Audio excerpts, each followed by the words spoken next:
So a little bit about us. For the folks, again, that maybe have recognized my name from the emails I sent, assigning some homework, getting the resume submissions from you. I appreciate you doing that. More personally, I'm Brendan, Associate Director with the Wharton undergraduate team.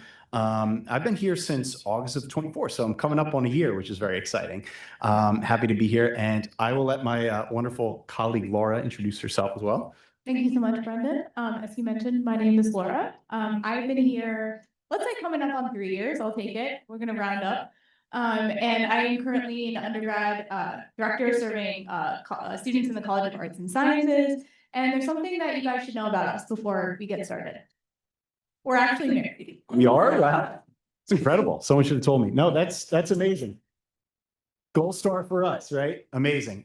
So yes, we do happen to be married. And although I try to needle Laura and say that technically I've been doing career advising longer at previous institutions, she has risen quite prominently here in her 3 years and has the knowledge base to sort of back that up. And likes to kind of quiz me on all things resume. So we're actually going to test that theory out right now by playing everybody's favorite game, which is Career Services Couple Game Show.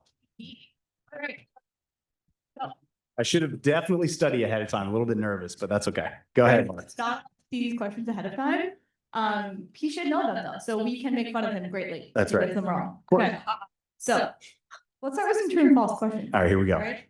You should always include every job you've ever had on your resume. Well, I'm gonna say that's false, just based off of some of the points I wanted to make. So I'll go ahead and say false. That's correct. Wow. All right. 1 for 1. Huge. 1 for 1. All right.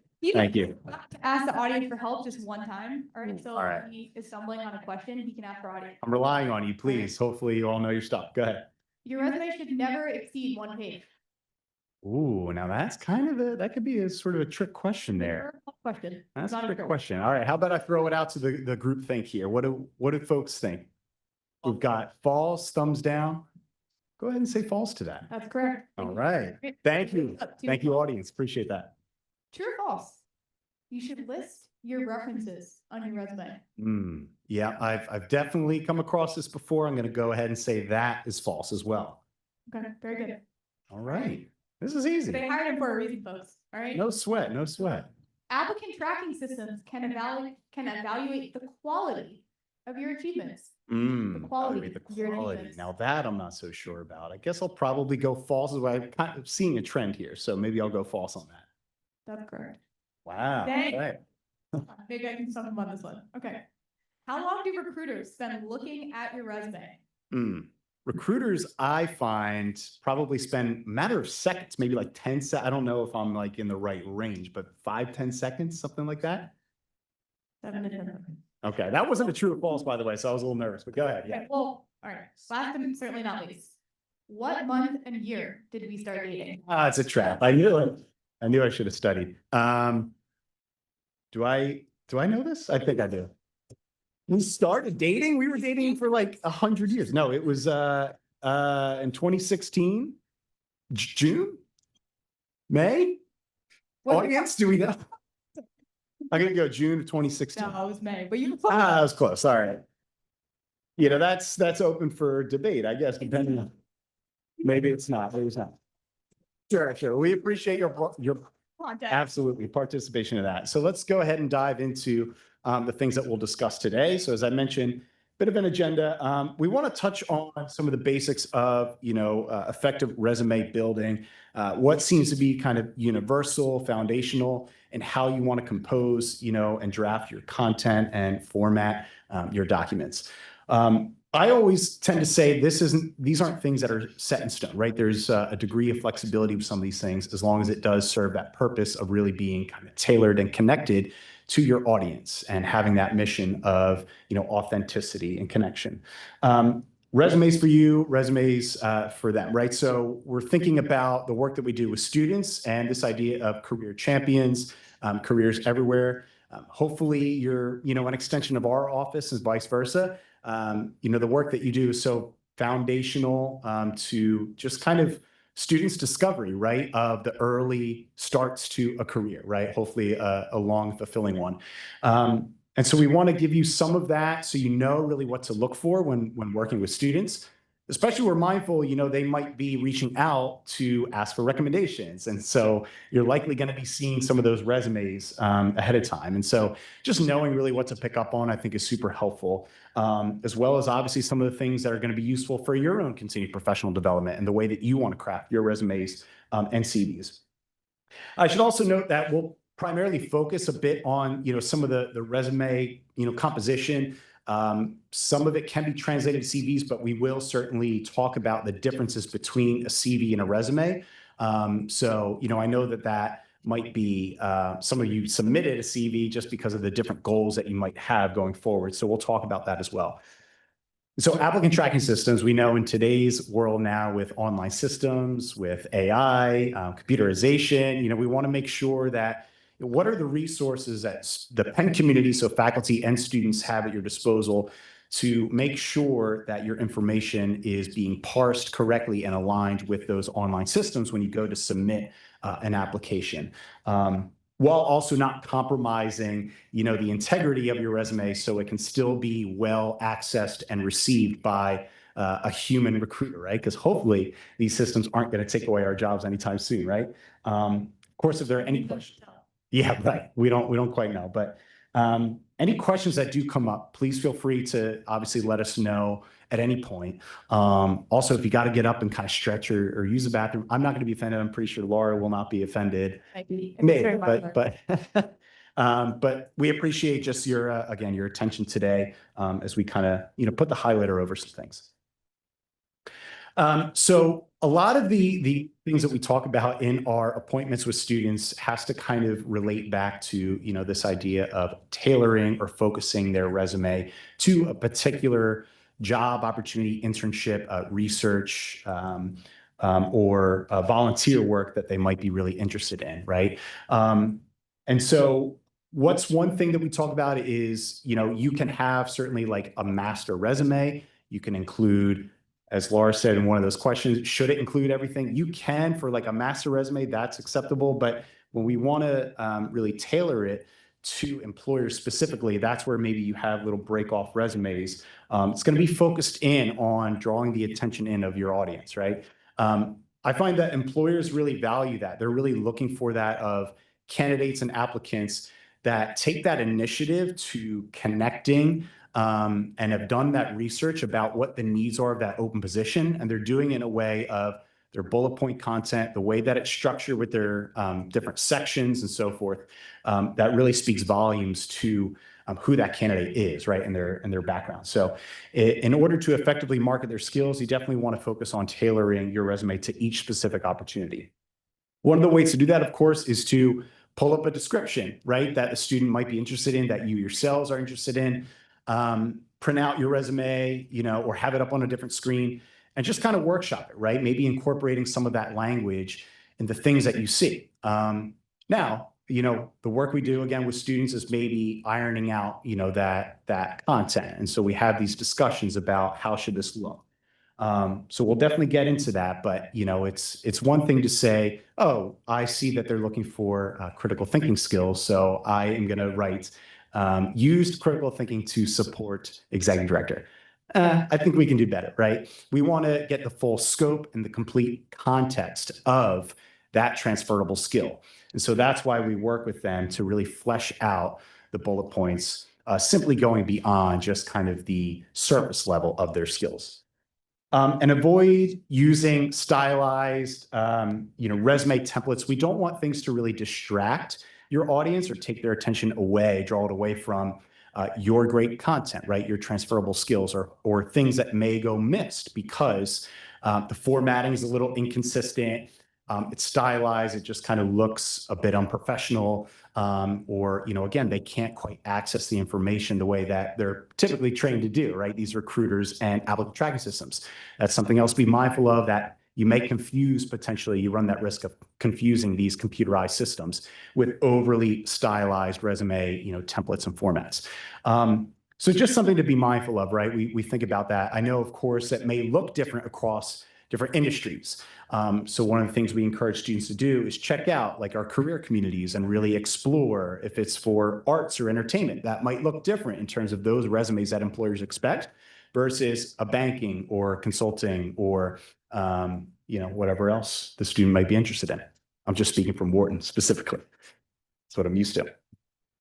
So components of a very strong resume, right? There's many things that kind of fall under this umbrella, but wanted to just kind of put the highlighter over a few of them and maybe also frame it in ways that, especially in the last couple meetings, I've had with students, some of the things that frequently come up. One in particular, right, is using that sort of consistent formatting throughout the document. So, we've seen the whole staff here at Career Services has seen, resumes where I talk about 4 key pieces of information for each experience. And so that's the organization name, position or role title, locations, and dates. And sometimes if they're sort of formatted slightly different, maybe from section to section, it makes it a bit more challenging and difficult to access that information. So we want to make sure that it's consistent. When I think about, if there's an applicant pool that's very strong across several candidates, the thing that's really going to set you apart isn't necessarily going to be, like a different sort of format, right? But it's really going to be that content that helps you stand out and stand alone. So that, consistent formatting, I think is very key. Something else I think that comes up quite a bit is the way that you want to sort of structure it, right? And so we think about the relevant information that you or maybe students may want to highlight potentially ahead of others. So we think about with a resume traditionally formatted reverse chronologically, right? So anything that's either present or most recent starts up at the top of that section and you get more dated as you go down. However, a student may say, well, actually, this experience that ended in 2024 is more relevant than something that I'm currently involved with. Well, let's talk about how should we sort of reframe or restructure your document so that way it's not simply just experience, skills, and so forth. Maybe you want to do it as education, relevant experience, additional experience, skills, interests. Maybe you'd like to do it as education, leadership experience, investment banking experience, right? So you can kind of categorize things and group things together by a certain industry area focus, a certain transferable skill that you really want to highlight. Again, based off of kind of the knowledge and research you've done of that description and the needs of that open position, what they're really looking for. So elected by verb, right? There's this is kind of primarily where we start, right? When we're helping students kind of craft out their bullet point content is starting with that strong action verb. And we have a much larger list of these verbs that happens to be on our website for students and yourselves to access. But these are, some of the things that I find help really unlock the rest of their document and to kind of, conceptualize the way that they really want to talk about themselves, write about themselves professionally, and the skills that they want to showcase. So, the questions employers might be asking are, is this one candidate, are they collaborative in nature, right? Have they motivated groups, that they've worked with? Have they persuaded others or initiated projects? So those are some of the action verbs that kind of get to the heart of those skills, right? And that tends to be kind of the starting point to develop out, that content. Anything to add? No, I think you covered it there. Cool. Yeah. Awesome. So this is one thing that I like to, frame it out, right? Especially with students. Because again, I gave you that example before of, maybe they'll say, okay, I used critical thinking skills to do this, and that's about it, right? But we want to really identify within a bullet point and recruiters, right, that are reviewing the resumes, what you did, how you did it, and why you did it, right? The reason behind those efforts. So I think a lot actually about my own experiences. The very first job I had out of high school was working at Five Below, right? And so I was just working at the cashier, opening the store, closing the store, right? Just regular store operation duties. Now, it would be one thing for me to say, okay, I'm reviewing and assessing what did I do sort of on the surface in my job. Okay, well, I was at the cashier, collected money. So collected money from customers at cashier register. Okay, yeah, I think we can get a little bit more out of that, right? The employer is going to say, well, what kind of really skills did you, how did you collect that money, right? So I'm going to work on that, right? I'm going to tinker with, some of the content, and I'm going to develop something else that really demonstrates that, highlights that. So I might say something more to the effect of, managed financial transactions through collection of cash and credit cards, in order to decrease discrepancies and ensure customer satisfaction, right? So that gets more to the heart of, okay, what are these transferable skills that, everybody has to start out somewhere, right? So especially for these first year students that might have, some of those types of experiences, what ways can you really let employers know they can take a chance on you because of the skills that you've developed in these roles? Because we all have, right? It's just a matter of really unlocking that content, finding new ways to really write about it. I think of a lot as well of, the kind of STAR method of an interview, right? So situation, task, action, result. And so sometimes I'll work with students too to kind of bring up that point. Hey, this is kind of the foundation of the way that you want to maybe structure some of your answers in the interview. So I think that's always just something good for them to really kind of be mindful of. So if they write about themselves professionally and they feel confident in that, it's going to translate well in how they want to speak about themselves too. So that's usually something that comes up quite often. And I know a lot of our appointments is just kind of that content and making sure that the student is really getting the most out of their skills and really what they did, how they did it, and the reasons why, the success, the results that they can share. And so these are some of the questions, of course, right, that we'll definitely ask in our sessions to hopefully help unlock that. And I think it should be noted too, right? Like this is kind of part of one of the things I like to talk about too, is just providing that education to, career development. And so we're not necessarily writing the bullet points for you. That's what ChatGPT does, of course, now. That's not really necessarily our job. Our job, hopefully, is more of that educational component, much as, the work that you all do to really kind of provide those lessons for them so they can kind of take the initiative from that point on, right? And be their own sort of professionals, right? So when they take ownership of developing this content, it's much more fruitful and it becomes a better experience and more enjoyable, frankly, for just kind of developing a resume. And they're going to feel much more tied to kind of positions that they apply to, and showcasing their background. So these are definitely a lot of things that we consider, for working with students when trying to get the most out of their resume. So some of the basics, we're going to maybe take a look at examples here, good and the super bad. So we'll actually open this up to the group as well. And we're going to take a look here at something as an example. Developed novel behavioral task for cognitive flexibility in mice, later adopted by 2 other labs and featured in a departmental symposium. So I think that it's, again, it's all right thinking about those prior examples. It's good, but what do we think is maybe missing? Is there any ideas that we all have about that? Yeah. I think like how they did it, like they're missing details that would be important to whatever job is interested in this thing. Absolutely, right? So how they didn't, I don't really get that sense really at all when reading over this bullet point. And I think sometimes that piece especially goes missed when students maybe kind of assume if I am tailoring it to a very sort of niche or specific, healthcare employer or within banking or whatever it might be, that's going to be okay. And they'll just kind of understand what they're trying to kind of say, right? But how they did it, it can definitely look different across many organizations and many roles. So absolutely, that being one. Anything else? Yeah. So I think in terms of what were the specific benefits, you mentioned healthcare benefits for a pharmaceutical company, for example. Did this particular task bring a compound eventually faster to market, brings it revenue, or did this specific task reduce costs away for the department's budget, or elevate productivity, or employee engagement? Yeah, really great. What were the results of that, right? The results of their efforts. Awesome. Yeah, so I think those are really great. It seems like it's a bit general. I don't quite know what that sort of behavioral task might be referring to. So there are some ways that we can kind of develop that out.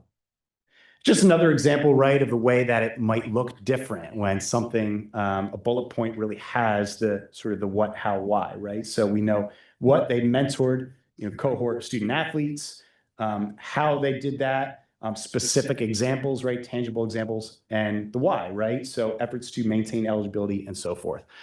So that's a well-crafted, bullet point content that, we really strive to make students aware of. Yeah, the one thing I'll add to that is, wow, this is much louder.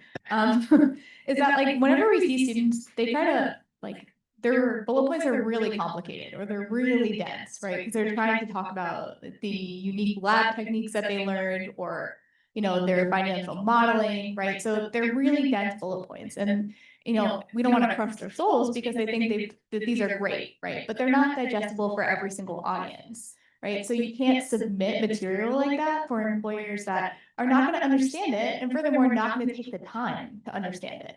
Right. So this might seem more simplified than developing like a novel behavioral path. Right. But this bullet point makes much more sense for almost anyone that's like reading that information. Right. So part of this too is, again, going back to what Brendan was saying, like knowing your audience through this process.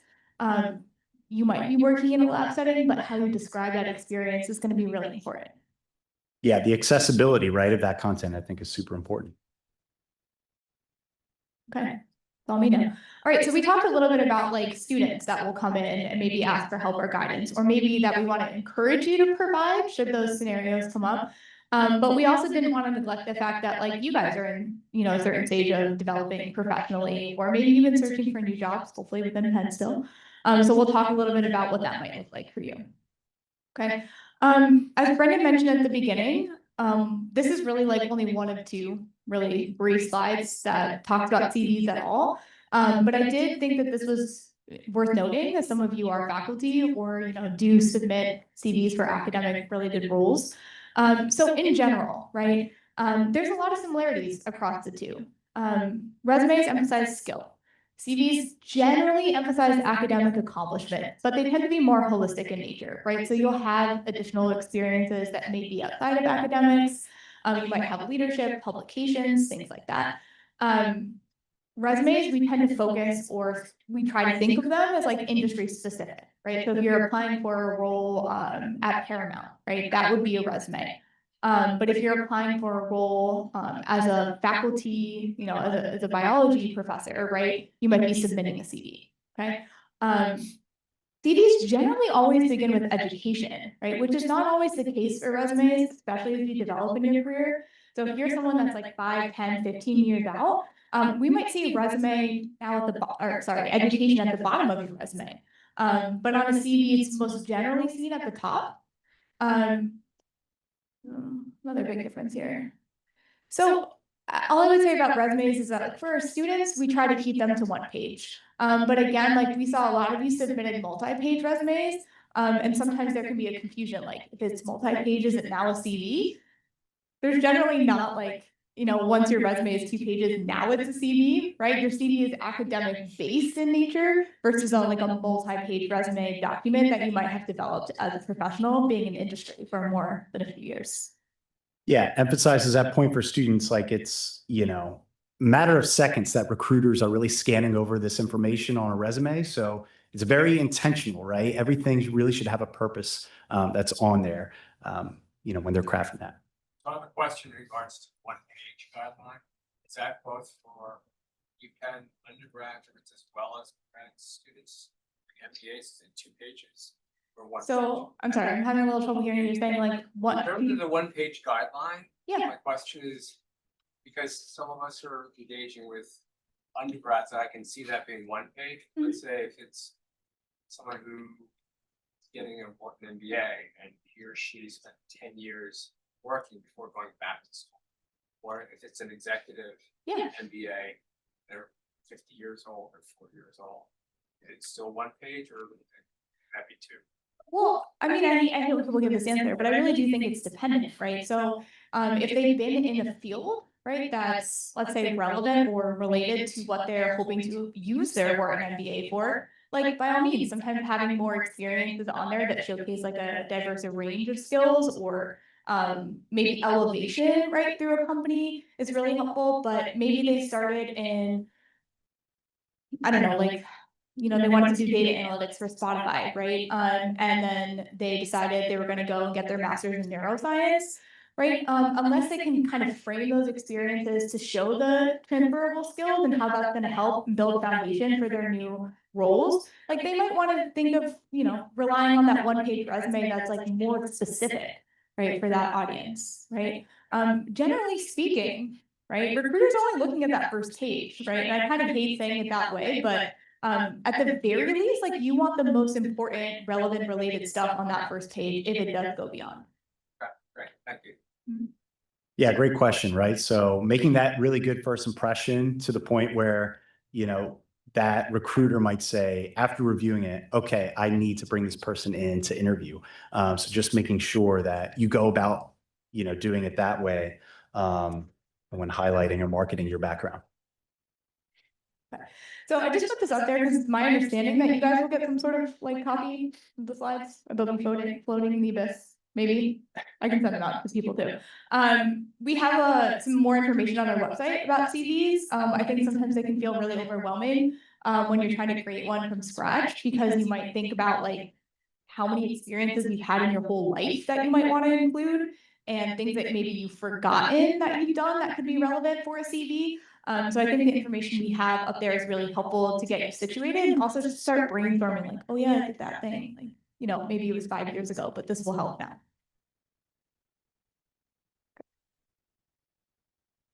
Yep. Okay. So again, just to reiterate, like when we're thinking about like resumes for you and resumes for the students that you work with, like a lot of the same basic principles that Brendan went over apply, right? So we're thinking about how bullet points are structured. We're thinking about how to, use concrete formatting on our templates, right? But for students too, just so you know, we also want to encourage you, right, to encourage them to include some relevant coursework. A question we get often from students is like, what is relevant? Like, I'm a freshman, I've taken like writing seminar. Like, this isn't related to what I see myself doing sophomore summer. Sometimes it is, right? So I always think like between 4 to 6 courses, they always ask me how many. So I've broken down and given them a number. Between 4 and 6 courses, right? Trying to name the courses, not write stat 1, 2, 3, 4, 5. Like, I don't know what that is, and neither will the employer. Okay. And also thinking about the development of soft skills that can be transferable to the roles that they want, or that showcase the development of like a lab, technical, or hard skill, right? In addition to that, right, and we tend to see that like sophomores to seniors have less trouble like figuring out what classes they want to put on their resume. They tend to be more academically specific, right? So if they're a pre-med student and they're applying for a lab position, they'll have like bio or chemistry, right? Because it's very clear to them how those make sense for the type of roles that they're applying for. And then GPA. I would like to say this is going away. And I think in some instances we have seen like a GPA requirement go away, but I want to say specifically for the undergrad level and dependent on the industry that students are applying for. You can always refer them back to us whether a GPA might be helpful, hurtful, or important on a resume. But with Penn students, if they, they come into my office and they're like, I don't want to put my GPA on my resume, it's horrible. And then I break them down, I'm like, what's your GPA? And they're like 3.6. So part of it too is just like getting them to understand that like their GPA holds space on their resume and it holds positive space, right? I think that we have to start removing some of the negative energy around that. So I always say like, if they don't want to tell me if it's a 3.0 or above, like it might be really helpful to you in your search. Yeah, and especially depending on the industry too, what are the things that we try to encourage? Well, a lot of which being sort of the networking, right? The connections you make. So can you connect with Penn alumni that are, out ahead of you that are working in that particular role that can shed light about, hey, this is what employers expect on this resume, whether you show your GPA or not, or other connections maybe at that particular employer. But I think that's always a good indicator too, to help you get that insight, right, to make well-informed decisions about your document going forward. Yeah, question. Just If a student graduates, say summa cum laude, like, do they still put their GPA on their resume? Or do they just say, I graduated? Again, I think that's industry specific. So if I were to just like apply that to another specific example, if they graduate already, right, they're not always competing against like specific cohorts, right? So like finance, tech, consulting, which tends to hire like in groupings, where GPA might be important. Like typically on a fillable application anyways, they're gonna ask for like a GPA or even sometimes SAT scores still to this day. Now let's say they're like 1 or 2 years out and they're applying for a job just because that job is open, right? Like they just need to fill something as opposed to hiring on like a concrete timeline, or within a cohort setting. Like I would say at that point, like it's really their choice, right? I think it paints the same story. But I don't see why having a GPA that takes up so much little space in addition to like an honor or an award would be hurtful. And I think something I've seen too, just being mindful of GPA is, when students come in and maybe by their standards, they think my GPA is pretty low, right? It may not be at sort of the mark of what an employer expects. We have those discussions about, hey, it's a conversation, right? It's okay to sort of have that informational interview with the employer, or if you do get invited to interview professionally, to maybe share with them, hey, transitioning to college, it didn't sort of go the way that I wanted. However, these are the tangible steps I've been taking to really elevate my GPA or to kind of discover, new foundations in my learning, in the ways that I learn, and to try to improve on that. So we try to get them to, have that, be more comfortable with having those conversations as well, if it's not really what they want. Okay. And this is just an example of 2 of the 4 undergrad templates that we have on our website. On the next slide, you'll have a QR code, so you can access all the different templates. There's, again, a bunch of stuff up there. There's master's templates, there's PhD, there's specific for like clinical work, right? There's specific for like federal resumes because they have different requirements. But generally speaking, right, this clean format, right? No color, no pictures, like even margins. It's spread out enough so you can read through it quickly, right? You're trying to like appeal to that audience and make sure that whether it's being read by a machine or by a person, right, they're digesting that information. Clear sections, right? Is kind of where you want to start, right? You don't want to like Google resume templates and then input your stuff or your information into those. Right, that's one of the worst things that you can do, unfortunately, for applicant tracking systems that don't read like icons, pictures, color, columns, right? All of that stuff is really hurting you in today's world, especially applying for maybe corporate positions that rely on them. Okay, and then I made this like fun little video. It's just 30 seconds about how to access their resources, so please enjoy. Get sound. Yeah. Okay. It's just the sound of my voice. Oh, I don't have access. Giving your husband Oh, well, Access denied. never mind then. We can skip over this because I can send the slides out to you guys, but it's really 30 seconds about like where to find the resume templates, the resume action verbs that we have on our website. They will all download into a Word document for you guys, so then you can just kind of plug and chug the information. So that's really all it was. Yep. And then perhaps even more helpful in this situation, since we weren't able to watch the video, the QR code will also take you directly to all the resources that we talked about today too. This is just a small snippet of like the resume action verbs that Brendan talked about at first. Again, the same screenshot of the templates, and then a brief explanation of other resources we have on the resume page. So we're going to end today just by talking a little bit about applicant tracking systems and the use of that in today's world. So by a source that I can't remember, I think 95% of Fortune 500 companies are using applicant tracking systems when evaluating candidates. Number one question I get from students coming in is like, how do I know? Like if this company is using an applicant tracking system? Your guess is as good as mine, right? Like sometimes we know that there are certain companies that are doing it, right? And we can give them that tangible feedback. But my general advice is like, always make sure your resume is applicant tracking system friendly, okay? And the templates we provided will really help make sure that your resume also is applicant tracking system friendly if you ever decide to apply for another role. That's okay, yeah. We also have resources on our website that will help you get your resume, CV, whatever it is, up to the standard of submitting, right? So it's called Resume Worded, and there's a link down here. So when you guys get the slides, it'll take you directly there. You can upload your resume and you can upload a job description, and it will give you a percentage match. We generally say that like 80% or above is where you want to be, right? But you have to be a little bit smarter than the system, right? So for example, this generally works where it's going to look for like keywords that are in your resume that match what's in the job description. So let's say, for example, the job description uses the word like collaborated 4 times, right? And you use it twice on your resume. So just a really simplistic breakdown that would give you like a 50% score, right? Because you only used it half as many times as the job description did. Do you really need to have it 4 times on your resume?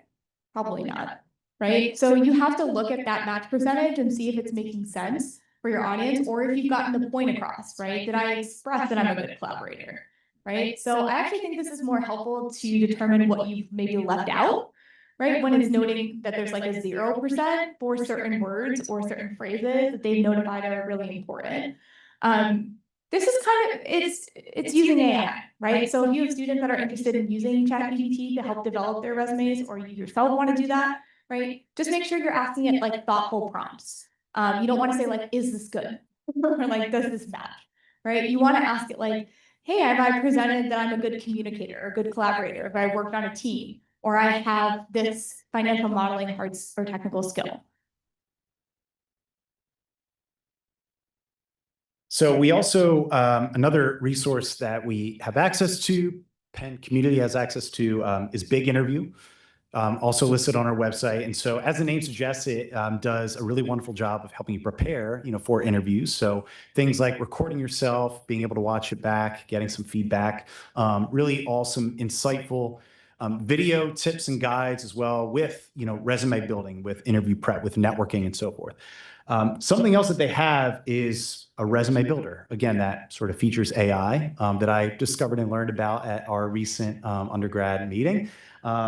And basically what you can do is put in, your background, your information, and it'll help to develop out the content for you, right? Based off of the recommended sort of AI suggestions.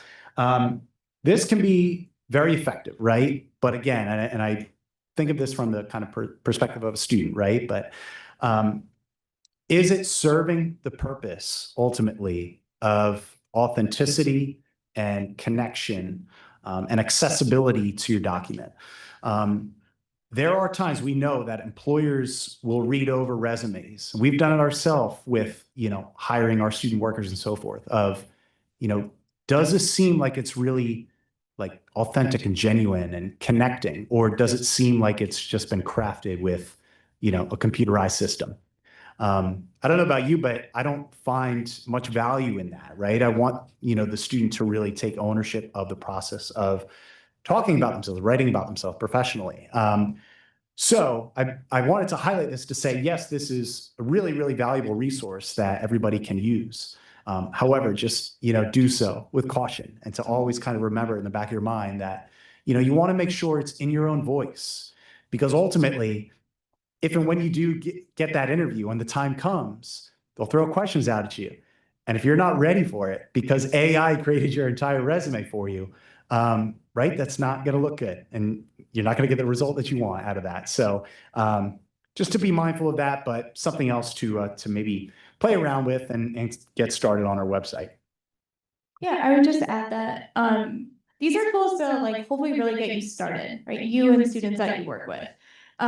We don't always want to encourage that like it creates a final product, but if you're really stuck, right, where students that you work with are really stuck on figuring out ways to describe their experiences, this is great because it'll give you like common bullet points that you probably did in that role, and then you can just personalize and customize those a little bit further. It'll also help expedite the process a little too. Like in a world where you have to create or try to create a unique resume and cover letter for every role that you're applying for, right? Sometimes that can seem really daunting, right? So we are always looking for ways to like be more systematic in our approach. And I think we'll just end with questions, if anyone has any. we do have an interactive part where you can't escape us, like, but yeah. I wanted to ask, how do you balance, like, for a one-page resume, if you're not including some of the jobs that you've had, does that look like a gap in employment? Or, and like, is it possible to do maybe just list the job in like one bullet point? I know the standard is 3 to 5. How would you? Well, I would counter that by saying, like, I don't know if there really is like a standard, like minimum versus maximum. Whenever I see like one bullet point or almost nothing, like under an experience, sometimes I would combat that, and, like, ask the student, like, why do you feel this is necessary? And if you feel like it's necessary because it's going to show a gap on your resume, I don't know that that's enough of a reason, right, to have it. You're just having a bullet point there because you feel like it needs it. Otherwise, it's like a standalone job, right? That, like, but it's not adding anything to your resume anyways. Like, you're thinking in your brain, like, if I could take this out, I would, right? Because it's not additive. If there's a big gap on your resume, I just did a presentation with a colleague of mine, Marianne, for the Family Resource Center. And one of the questions, which is very similar, is like, what if I took time off to like raise my kids, right? And I have 10 years where I wasn't working. Part of the answer was, well, being a caregiver is a role, so I would encourage you to add that to your resume. But part of the response was like, it is hopeful, like, that the dates that you have related to your experiences are blacked out or they are like diluted in some way, right? It helps facilitate a double blind process where they're not really looking at dates in relation to like the quality of the applicant, but rather the experiences in relation to the quality of the applicant. Now, I can't make like full certainty of like a promise to you that that's the case for every single, job that you're ever going to apply for, but I would say I would try to minimize the worry behind that and really focus on the most related, right, and recent experiences you can to fill that one-page document.